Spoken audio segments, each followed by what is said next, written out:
Welcome, welcome, welcome. All right. So I hope I'm looking energetic enough. I'll not lie, I'm a little bit, sleepy now. It was a long day. I had to visit hospital because of my mother. Like I had to, accompany her in the hospital. But yeah, no complaint. A man's got to do what a man's got to do. And let's just talk about the chapter itself. So today we are going to continue our sixth chapter from the book Trading in the Zone, and it is going to be a very short video since we have already covered some part of the sixth chapter in the previous video itself, and the remaining part is what we are going to cover today. Okay, so let's right jump right into it. Every time I'm fumbling in the same same sentence. Okay, all right, so let's start without any further ado. Let's go with this phrase. Okay, so market's most fundamental characteristic, it can express itself in almost infinite combination of ways. See, if you are watching my videos for the first time, so let me give you a brief idea what I'm going to do over here. So we are covering a book by Sir Mark Douglas, and the name of the book is Trading in the Zone. We have already covered like six chapter in the previous videos, and today we are going to cover the remaining part of the sixth chapter. And this book is completely what I can say focused on the market psychology, trading psychology, or psychology in general. All right, so one of the same thing, it is catering all these areas. So if you are interested in any of these, and especially if you are a trader, then this is a must thing for you to watch or go through. So we are going to cover this book, and along with me you are going to read it as well. And in between, if I feel like sharing something, then yeah, I'll do that too. So let's start. Market's most fundamental characteristics, it can express itself in almost infinite combination of ways. The market can do virtually anything at any time. This seems obvious enough, especially for anybody who has experienced a market that has displayed erratic and volatile price swings. The problem is that all of us have the tendency to take the characteristics for granted in ways that cause us to make the most fundamental trading errors over and over again. The fact is that if traders really believed that anything could happen at any time, there would be considerably fewer losers, and more consistent winner, right? But in the market, it's exactly opposite. And let me just reveal this thing for you. It is not going to change anytime soon. So that means in the market, you'll see more losers than winner. Currently, it's 9 is to 1, like 9 losers and 1 winner. Consistent winner. I'm not talking about one trade in which you won big. No. I'm talking about consistent winner. So there are like 9 consistent losers and then there is one consistent winner. So 9 is to 1 is the ratio that is currently going on. So in future it can, become better, but it will be in the same range. I'm very sure about it. Now, if you want to be in the top 10% or like in, this one ratio thing, 9 is to 1, so if you want to be in that one side, so you have to work on yourself, and in that part we are covering this to understanding ourselves, because market is only reflecting our truth in the form of different trades. Okay, the fact is that if traders really believe that anything could happen at any time, there would be considerably fewer losses or losers and more consistent winners. How do we know that virtually anything can happen? This fact is easy to establish. All you have to do is dissect the market into its component parts and look at how the parts operate. The most fundamental component of any market is its traders. Individual traders acts as a force on prices, making them move by either bidding a price up or offering it lower. Why do traders bid a price up or offer it lower? To answer this question, we have to establish the reason why people trade. There are many reasons and purposes behind a person's motivation to trade in any given market. However, for the purpose of this illustration, we don't have to know all the underlying reasons that compel any individual trader to act, because ultimately they all boil down to one reason and one purpose, and that is to make money. Even if you are trading as of now, so what is your primary goal? To make money, right? So we can that's what we can do over here. We can categorize them all in a single basket, that their common purpose is to make money. All traders, right? We know this because there are only two things a trader can do: buy and sell. And there are only two possible outcomes for every trade: profit or loss. Therefore, I think we can safely assume that regardless of one's reason for trading, the bottom line is that everyone is looking for the same outcome, profits. And there are only two ways to create those profits, either buy low and sell high, or sell high and buy low. Very common thing. Everybody knows about it, right? Even if you are a rookie, even if you are a novice trader, still you know this. What you have to do to get profit, you have to buy at low and sell at high. So the margin in between is going to be your profit. And similarly, if you are selling at high, then you have to buy at low. That's what sellers do, right? And the margin in between is their profit. If we assume that everyone wants to make money, then there's only one reason why any trader would bid a price up to the next highest level, because he believes he can sell whatever he's buying at a higher price at some point in the future, right? The same is true for the trader who's willing to sell something at a price that is less than the last posted price of a market's lower. He does it because he believes he can buy back whatever he's selling at a lower price at some point in the future. If we look at the market's behavior as a function of price movement, and if price movement is a function of traders who are willing to bid prices up or offer them lower, then we can say that all price movement, market behavior is a function of what traders believe about the future. Exactly right. So basically,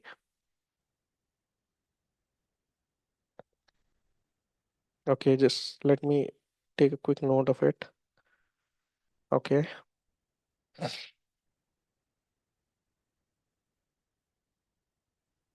All right. To be more specific, all price movement is a function of what individual traders believe about what is high and what is low.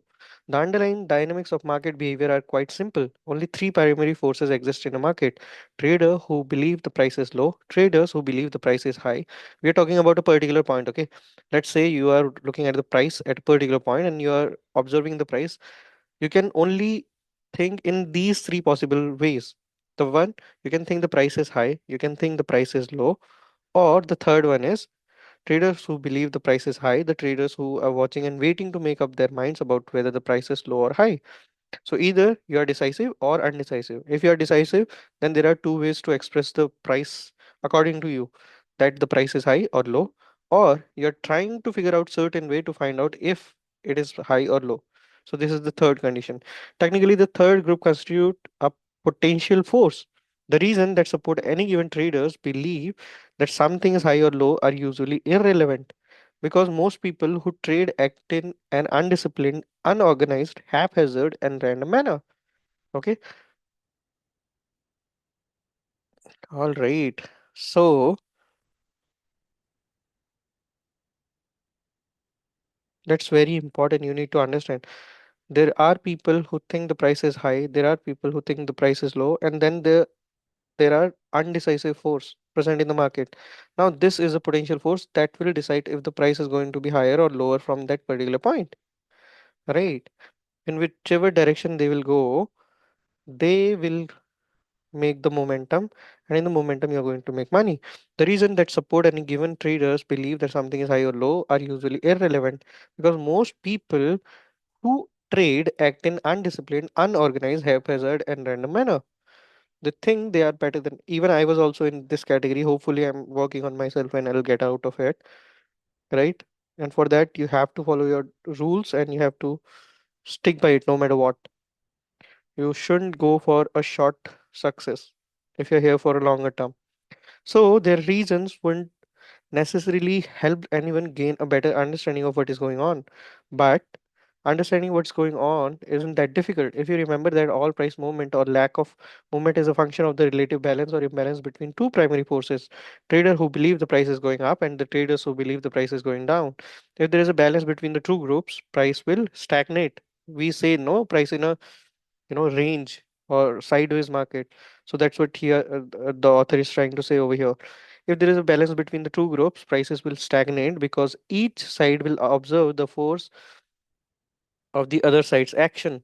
If there is an imbalance, price will move in the direction of the greater force, obviously, or the traders who have the stronger conviction in their belief about in what direction the price is going. Now I want you to ask yourself, what's going to stop virtually anything from happening at any time other than exchange imposed limits on price movement? There's nothing to stop the price of an issue from going as high or low as whatever some trader in the world believes is possible. If, of course, the trader is willing to act on that belief, so the range of the market's behavior is in its collective form is limited only by the most extreme beliefs about what is high and what is low held by any given individual participating in the market. I think the implications are self-evident. There can be extreme diversity of belief present in any given market in any given moment. Okay, let's go through it once again. Okay, this looks important, so let's grasp most out of it. If there is a balance between the two groups, price will stagnate because each side will observe the force of the other side's action. If there is an imbalance, price will move in the direction of the greater force or the traders who have the stronger conviction in their beliefs about in what direction the price is going. Now I want you to ask yourself, what's going to stop virtually anything from happening at any time other than exchange imposed limits on price movement? There's nothing to stop the price of an issue from going as high or low as whatever some trader in the world believes is possible. If, of course, the trader is willing to act on that belief, so the range of the market's behavior in its collective form is limited only by the most extreme beliefs about what is high and what is low held by any given individual participating in that market. I think the implications are self evident. There can be an extreme diversity of beliefs present in any given market in any given moment, making virtually anything possible. Anything possible. But what happens now when you enter in a trade? You are judging the market on the basis of your profit and loss. So let's say you have already got some amount of profit, like you have already got decent profit. So you'll be like, there will be this fear of not losing your, what I can say, profit. And you'll close the position thinking, okay, from this point, the market can go in the other way. All right. So, but does market care about your profit? And same goes with the loss as well. No, market doesn't care about your profit or your loss. Okay, when we look at the market from this perspective, it's easy to see what's virtually or see what. Okay, let me first of all copy this one now.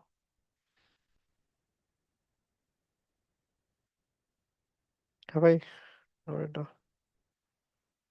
Okay, I have already noted down.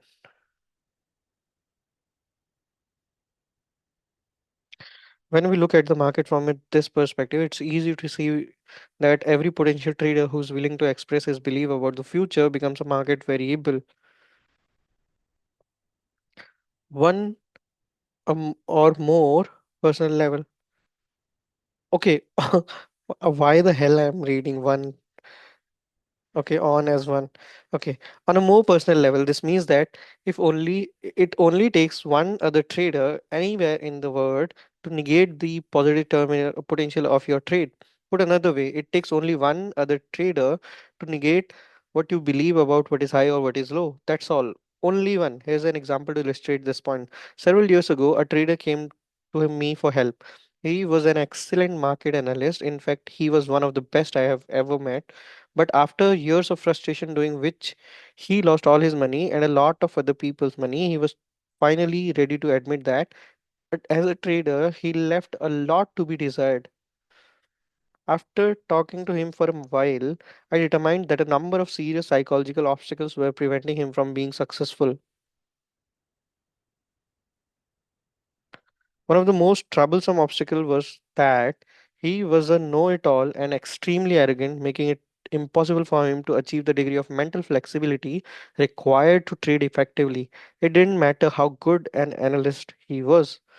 When he came to me, he was so desperate for money and help that he was willing to consider anything. The first suggestion I made was that instead of looking for another investor to back what ultimately would be another failed attempt at trading, he would be better off taking a job doing something he was truly good at.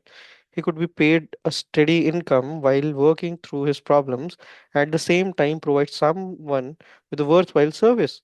He took my advice and quickly found a position as a technical analyst with a fairly substantial brokerage house and clearing firm in Chicago. The semi retired chairman of the board of the brokerage firm was a long-time trader with nearly 40 years of experience in the grain pits at the Chicago Board of Trade. He didn't know much about technical analysis because he never needed it to make money on the floor. But he no longer traded on the floor and found the transition to trading from a screen difficult and somewhat mysterious. So he asked the firm's newly acquired star technical analyst to sit with him during the trading day and teach him technical trading. The new hire jumped at the opportunity to show off his ability to such an experienced and successful trader. The analyst was using a method called point and line developed by Charlie Drummond. Among other things, point and line can accurately define support and resistance. Okay, that is something that I have to look for. I'll give it a thought. Let's just make it in bold. Let us highlight them in some way. Okay, coming back to the chapter. One day, as the two of them were watching the soybean market together, the analyst had projector major projected major support and resistance point, and the market happened to be trading between these 2 points. As the technical analyst was explaining to the chairman the significance of these 2 points, he stated in very emphatic, almost absolute terms that if the market goes up to resistance, it will stop and reverse, and if the market goes down to support, it will stop and reverse. Then he explained that if the market went down to the price level he calculated as support, his calculation indicated that would be the low of the day.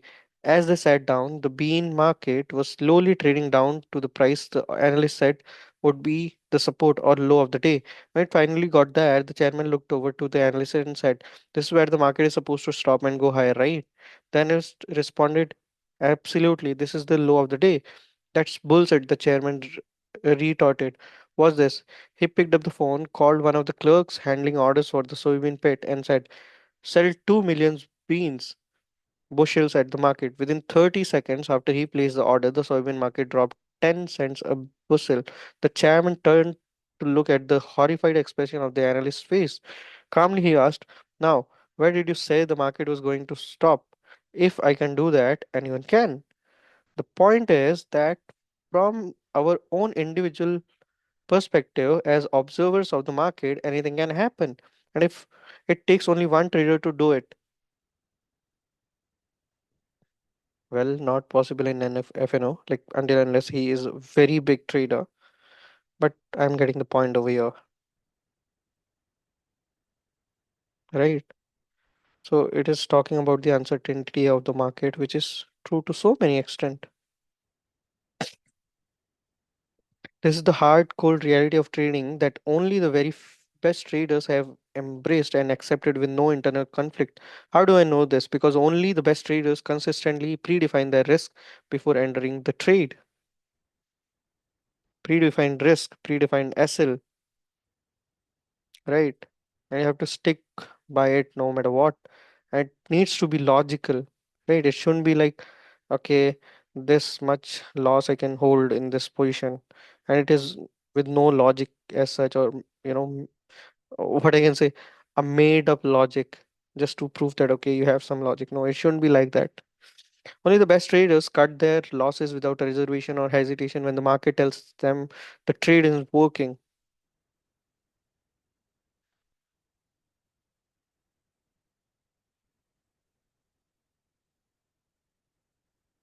Hmm. And only the best traders have an organized, systematic money management regimen for taking profits when the market goes in the direction of that trade. Not predefining your risk, not cutting your losses, or not systematically taking profits are three of the most common and usually the most costly trading errors you can make. All right, so here comes the most important part. The problems that is, you know, something that you have to change no matter what. If you are doing either of it, then you need to change it right now and right away. The first one is not defining your risk, not cutting your losses, or not systematically taking profits are three of the most common and usually the most costly trading errors you can make. One day you can win because of it, but ultimately it will take money out of your pocket. It will take your profit as well as the money out of your pocket.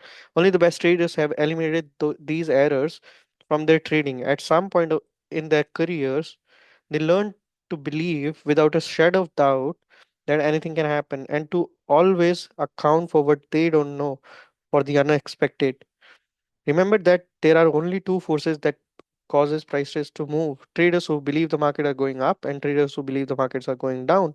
At any given point, we can see who has a stronger conviction by observing where the market is now relative to where it was at some previous moment.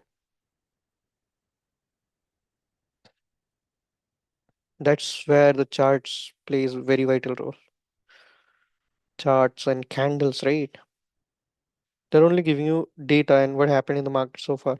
If a recognizable pattern is present, then that pattern may repeat itself. May, emphasize on the word may over here. It is not a short thing, right? It happened in the past. That does not mean it will happen again. But yes, the possibility is comparatively higher. So that pattern may repeat itself, giving us an indication of where the market is headed. This is your edge, this is your strategy, something we know. But there is also much that we don't know, and we will never know unless we learn how to read minds. For instance, do we know how many traders may be sitting on the sidelines and about to enter the market? Do we know how many of them want to buy and how many want to sell, or how many shares they are willing to buy or sell? What about the traders whose participation is already reflected in the current price? At any given moment, how many of them are about to change their mind and exit their position? If they do, how long will they stay out of the market? And if and when they do come back and into the market, in what direction will they cast their votes? These are the constant, never ending, unknown hidden variables that are always operating in every market. Always. The best traders don't try to hide from these unknown variables by pretending they don't exist, nor do they try to intellectualize or rationalize them away through market analysis. Quite the contrary, the best traders take these variables into account, factoring them into every component of their trading regimes. For the typical traders, just the opposite is true. He trades from the perspective that he can't see, hear, or feel, must not exist. What other explanation could account to this behavior for this behavior? If he really believed in the existence of all the hidden variables that have the potential to act on prices in any given moment, then he would also have to believe that every trade has an uncertain outcome. And if every trade truly has an uncertain outcome, then how could he ever justify or talk himself into not predefining his risk, cutting his losses, or having some systematic way to take profits? Given the circumstances, not adhering to these fundamental principles is the equivalent of committing financial and emotional suicide, right? So ultimately, you are going to fall, you are going to lose, and you don't want that, isn't it? Hmm. All right.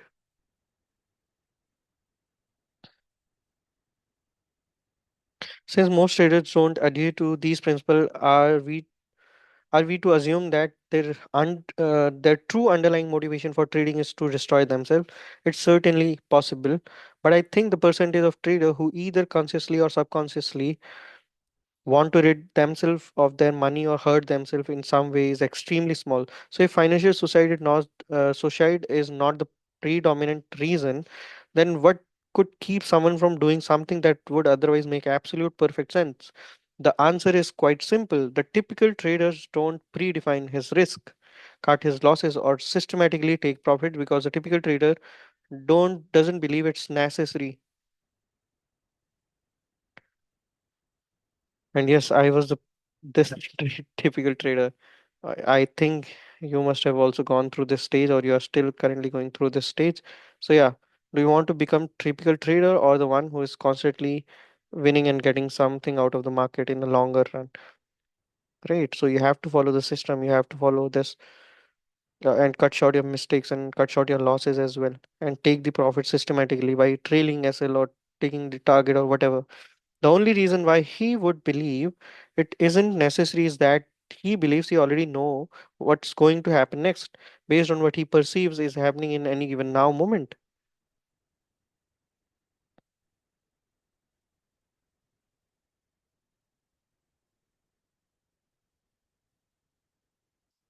If he already knows, then There's really no reason to adhere to these principles. Believing, assuming, or thinking that he knows will be the cause of virtually every trading error he has potential to make, with the exception of those errors that are the result of not believing that he deserves the money.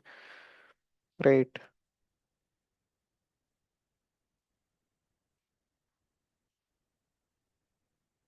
So you're getting the point, right? Everything exists in your mind only. Our beliefs about what is true and real are very powerful inner forces. Very, very, very powerful inner forces. And that's why trading psychology is above any technical analysis any given day.